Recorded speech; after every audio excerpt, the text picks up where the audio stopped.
Assalamualaikum warahmatullahi wabarakatuh. Kabajamtoota fi hordoftoota chaanaala ijoollee Oromoo shananii akkam jirtan nagaa keessanii baga jiraattan isiniin jecha inshallah har'a keekii bareeda kaadda ta'e ka durirraa qabadhee dhufeetiniin jira jechuudha.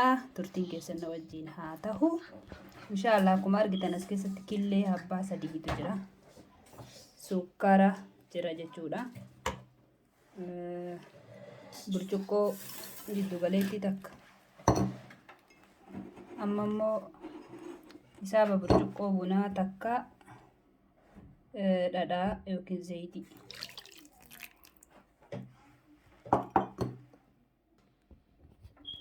Maankaa nyaataa takka. Maankaa kana takka jechuudha. Maankaa nyaataa takka irshoo ka bukeessu jechuudha. Akka bukaa godhu. Akkasii inshallah maankaa nyaataa tokko ammallee daakuu maashillaa kasirratti bullaa'e. Ani maankaadhaan kan likkee asitti naqadhee ture jechuudha. Daakichi kana fakkaata jechuudha. Daakuu kana. Isaaba maankaa nyaataa tokko kana jechuudha. Siirappii.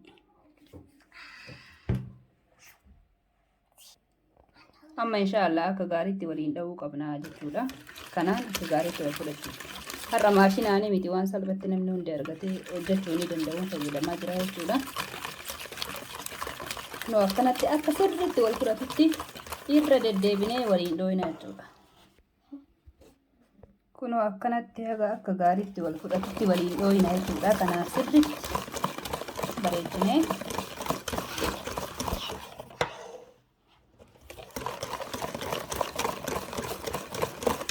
maatiin isiniif biyya kan kana fayyada. Akkasumas immoo namni kana salphatti argatee fayyadama jechuudha iddoo barbaadetti. Inshallah akkatti waliin dhooyinee jirra jechuudha bareechineeti. Amma aanan itti daballaa jechuudha. Aanan gilaasa burcuqqoo bishaanii dhugan 2 saaba ta'u itti naqna. Fakkeenyaaf sukkaruma itti goone san sukkaraan goone san yeroo 3 yoo itti naqne bareedadha jechuudha. Ti'aan sudaan daakuu itti naqanna jechuudha. Daakuu qamadii. Akkasitti booda deebifnee waliin dhooyina akka inni sirriitti wal fudhatutti.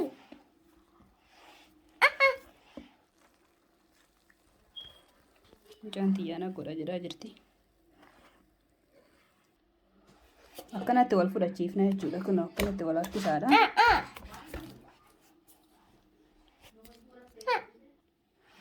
Akkatti wal fudhachiifna jechuudha. Kun amma bareedaa ta'ee wal fudhatee jira. Kun haala kanaan wal seensifnee jirra. Bareedaa ta'ee jira. Amma qixa sirrii gubbaa jira jechuudha. Haala kanaan eega wal fudhachiifnee kaa'ama. Ayyee inshallah kunoo meeshaa itti bilcheessu qopheeffadhee jira akkanatti jechuudha. Kana fakkaata meeshaan kiyya. Jala dhadhaa rigee waraqallee kunoo gara jalaa kanatti galchee jira jechuudha. Distiin tun hin banamti. Asiin banamti jechuudha jala isii. Akka salphatti haala salphaadhaan akka gadi hin qabanne irra baasuu danda'anii. Inshallah lixii kanatti as jijjiiree isinitti agarsiisa. Kunoo dabalataan lixii sanirraa immoo qoodee bifa ittiin jijjiiree jira jechuudha. Kunoo kanaan bifa isaa jijjiiree jira jechuudha. Lixii haga diqqishuu takka irraa asitti hirrifadhee kana fal'aanaa takka itti dabaluudhaan bifa isaa jijjiiree jechuudha.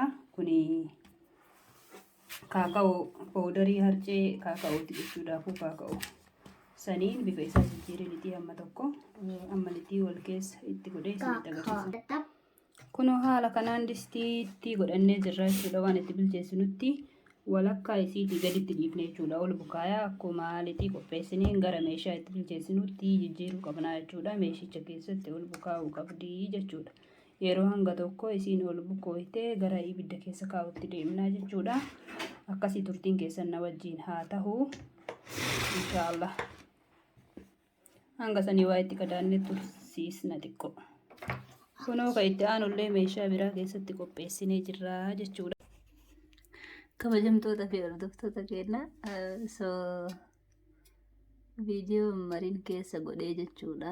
Mabilchaatuudhaaf geetteetiniin jirti. Akkuma barame akkuma kana dura ibidda gabaabaa irratti jechuudha. oobinii 200 irratti jalaa fi gubbaa itti bannaa jechuudha. Ibidda lafa irratti yoo ta'e akkana daqiiqaa 20 waan akkasii turtii yeroo akkanatti diimatee jedhemmoo keessaa baafnaa jechuudha. Amma waa xiqqoo garri jalaa kun akka ho'a keessaa amma tokko eega ture booda keessaa baafnaa jechuudha inshaallah. Kana fakkaata.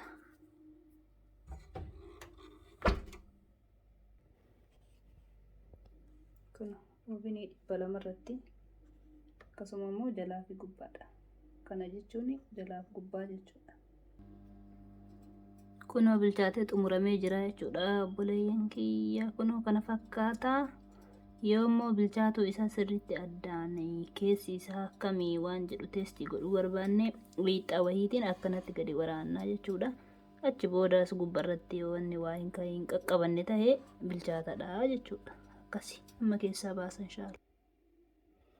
Kunoo kabajamtoota hordoftoota keenya keekichi kana fakkaataa jechuudha. Bilchaatee bahee jira. Maashaallah. Akka ajaa'ibaatti bahee. Kunoo meeshaa isaatti gadi hin qabanne jechuudha. Keessaa baafamee jira. Bilchaatee jira jechuudha. Bareedaa ta'ee maashaallah hoffaadha. Namatti tola. Kunis akkasuma. Maashaallah. Baay'ee bareedaadha jechuudha. Amma wanni isarraa hafu yoo jiraate kireema adda addaa itti tolchuu fi waan adda addaa itti godhudha. Keeka isaa ayyaana adda addaatiif godhatan yoo ta'e jechuudha inshaallah. Yaaga ta'e irratti waa itti tolchee isinitti agarsiisaa jechuudha. Ammaaf garuu buluu qaba jechuudha. Buluu qaba jechuudha inshaallah. Akkanatti dirqama buluullee osoo hin taane hanga ta'e tokko firiijii keessa turuun bareedaadha jechuudha. Maaliif keekii kana amma waa jidduu galgalchuudhaaf kireema adda addaa akkatti addaan murraa jechuudha. Yeroo san ho'aan isaa gaarii miti addaan muruun. Dabalataan illee kireema adda addaa kan itti godhamu san illee akka baqu godhaa jechuudha. Ho'a irratti yoo hojjenne saniifuu dirqama firiija godhamuun gaariidha. Qabbanaa'uu qaba jechuudha. Hanga tokko qorruu qaba jechuudha. Akkasii hanga tokko eega qorrisiise booda wantoota barbaachisan itti godhaa inshaallah jedhee yaada. Akkasii yookanumaan hin gahaa ta'e illee hin beekamne inshaallah mee wantoota biraa yoo itti godhu ta'e viidiyoo walitti dabalee isinii ergaa jechuudha inshaallah isiniif gadhiisa. Akkasii nyaata baay'ee bareedaadha. Keeka bituun immoo waan salphaadha miti. Akka malee widdiidha. Wanti itti godhamallee ka ofii beekanii fi ka ofii hin beekne wantoota namni itti dabalee godha gaarii miti. Keessattuu as biyya faranjii kanatti fa'a biyyoota adda addaatti waan adda addaatu itti dabalamaa jechuudha. Wanni nu hin feene namni keenya hin nyaanne akkuma biyya keenyattuu hin nyaanne garaagaraa jechuudha. Akkas saniifuu mana keenya keessatti godhachuun baay'ee bareedaadha isiniin jedha inshaallah. Keekii kana mee xumurri isaa maal akka fakkaatu wajjumaan agarraa jechuudha. Hanga ammaallee waan nu wajjin turtanii fi hedduu galatoomaadha isiniin jedha inshaallah. Waan barnoota namaaf ta'a jedhee yaadu qofa qabadhee dhufaa jechuudha. Laayik godhaa, sabskiraayib godhaa, sheer godhaa hin irraanfatinaadha isiniin jedha inshaallah. Shamarran teenya hedduun mana haadhaaf abbaa ofii biraa bahanii gara bakka hojii mana biyya arabaa deeman jechuudha. Dalagaa yeroo ammaa mana biyya arabaa ta'ee jira jechuudha. Saniifuu dursanii waan takka waan isaan dhibu viidiyoo afaan isaaniitiin waan dubbatamurraa ilaalanii hojjechuun hin salphataa fi jedheetinii yaadaa jechuudha. Viidiyoolee nyaataa wanni hojjedhuu fi tokko sababni isaa kana jechuudha. Akkasii inshaallah warra irraa baratuu rabbiin haa taasisu. Akkasumas immoo anaafillee wanta sirreeffamuu qabu namni anarra dandeettii itti qabu waan sirreessuu qabu waan barbaade naaf haa himuu jechuudha. Inshaallah koomentii na gochuun irraanfatinaa irruma caalatti koomentii barbaada. Akkasii turtiin keessan na wajjin haa ta'u isiniin jedhe.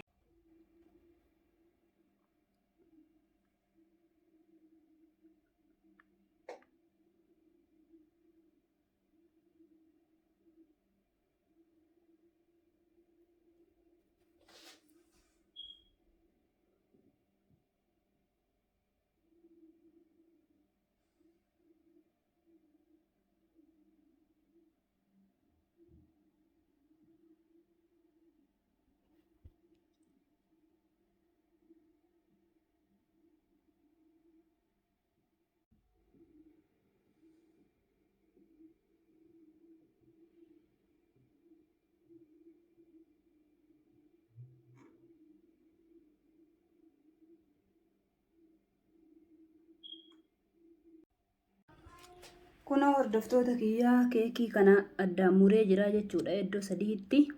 Amma inshaallah kireema adda addaatiin bareechisee walitti deebina inshaallah isinitti agarsiisamee kireema akkamii fa'aa itti fayyadama. Inshaallah dura keekii kana kun akkuma argitan bakka sadiitti addaan muree jira jechuudha. Amma mee aannan kunoo akkasitti argitan kun aannan qorraadha. Aannan kanaanii laaffisaa jechuudha. Xiqqoo isii aannan kana jala dibaa jechuudha akkanatti xiqqoo jechuudha xiqqoo.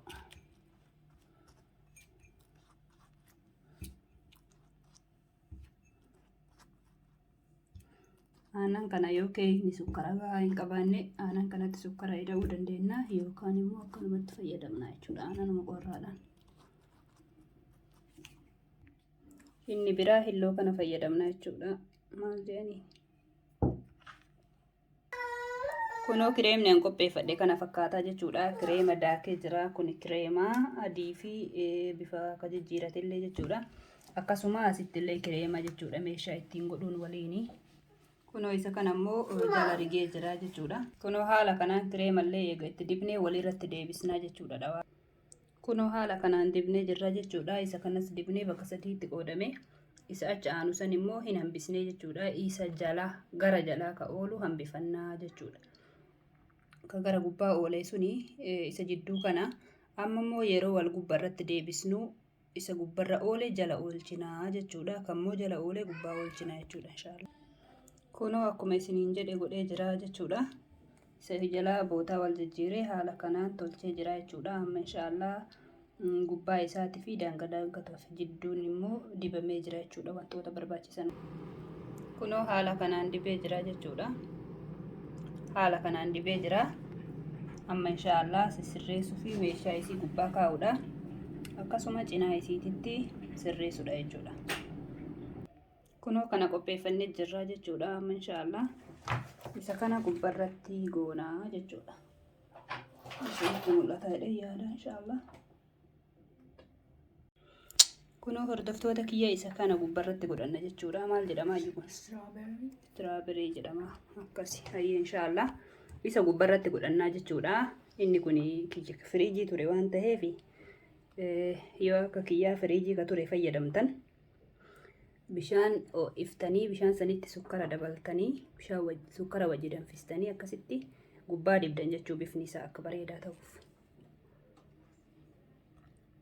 Haala kanaani tartiiba isa guddaa garaacha oolchuudhaan haala saniin irra zoorsinaa jechuudha inshaallah.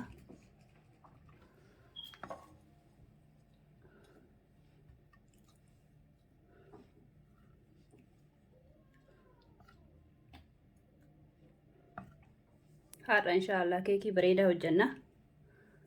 Haga dhumaatti yoo daawwattan waa irraa barattanii isinitti tolaa isiniin jedha inshaallah.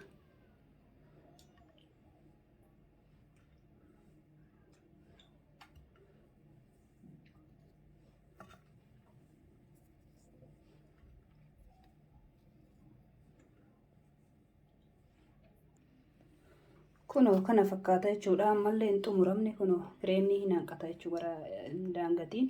Inshaallah kireema kana mee akkamitti akka hojjedhu.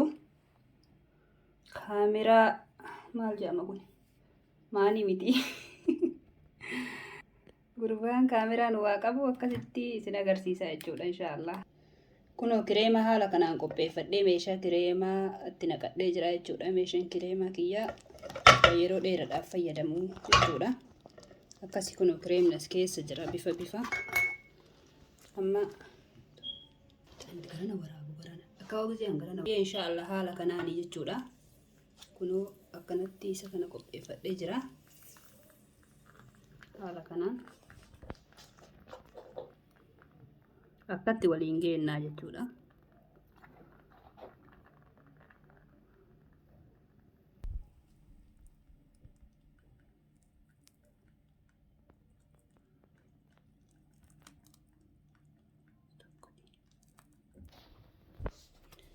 Kunoo kabajamtoota fi hordoftoota keenyaa kana fakkaataa jechuudha. Maashaallah sarpiraayiziidha wanti.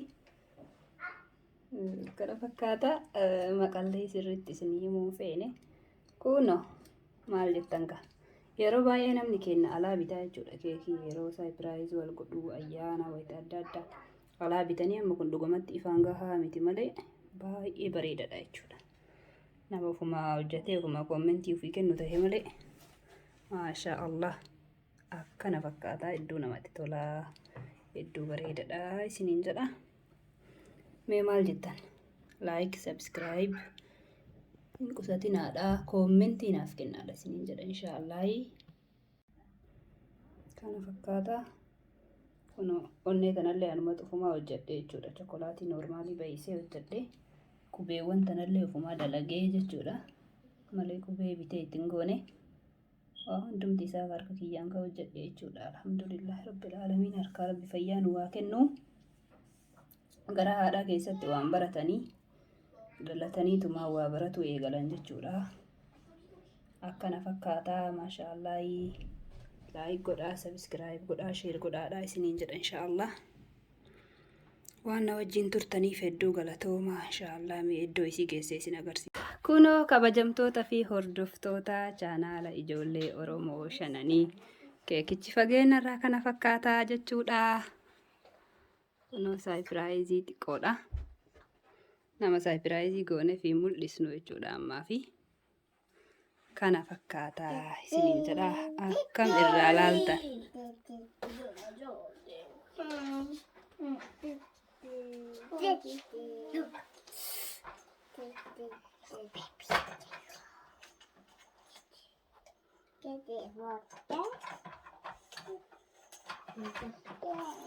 Kana fakkaata jechuudha keekii san xumurri isii akkana. Kun obboleettii xiyyataa akka lubbuutti jaaladhuuf qopheessee jechuudha. Rabbiin umrii isii naaf haa dheeressu.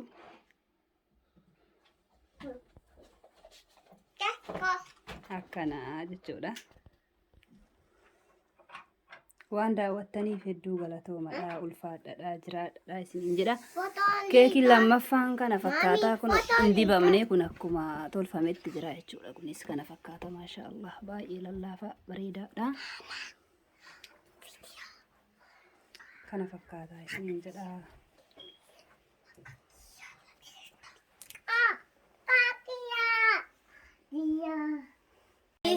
Bismillah. Bismillah.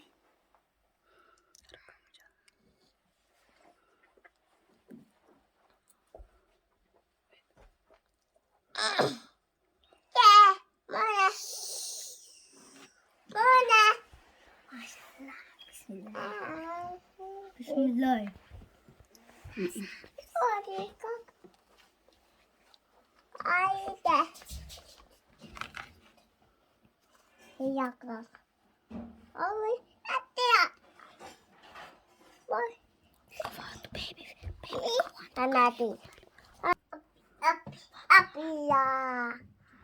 Bismillah.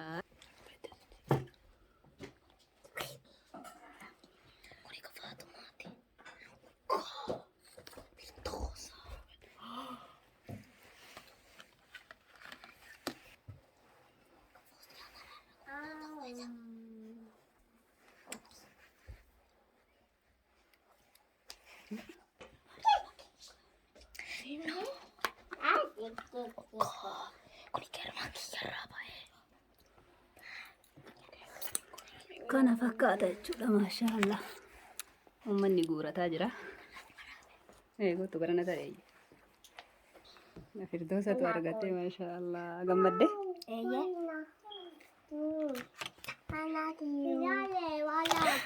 Ayyee. Faaxumaadha tuni maashaallah. Jaalattee Faaxuma? Ayyee. Anaatiya. Ati maa fuula buluulaan buufatte bara.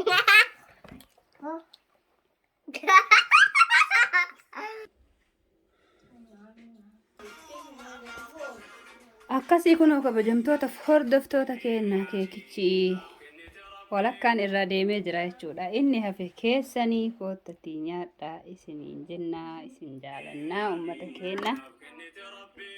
Gammachuu rabbiin nuuf haa heddummeessuu kunoo isin jaalanna isiniin jennee jirra. Koottaan wajjin nyaadhaa isiniin jenna. Akkasii ka kunoo anilleen argadhee jira maashaallah. Kommentii gochuu hin irraanfatinaadha. Isiniin jedha inshaallah.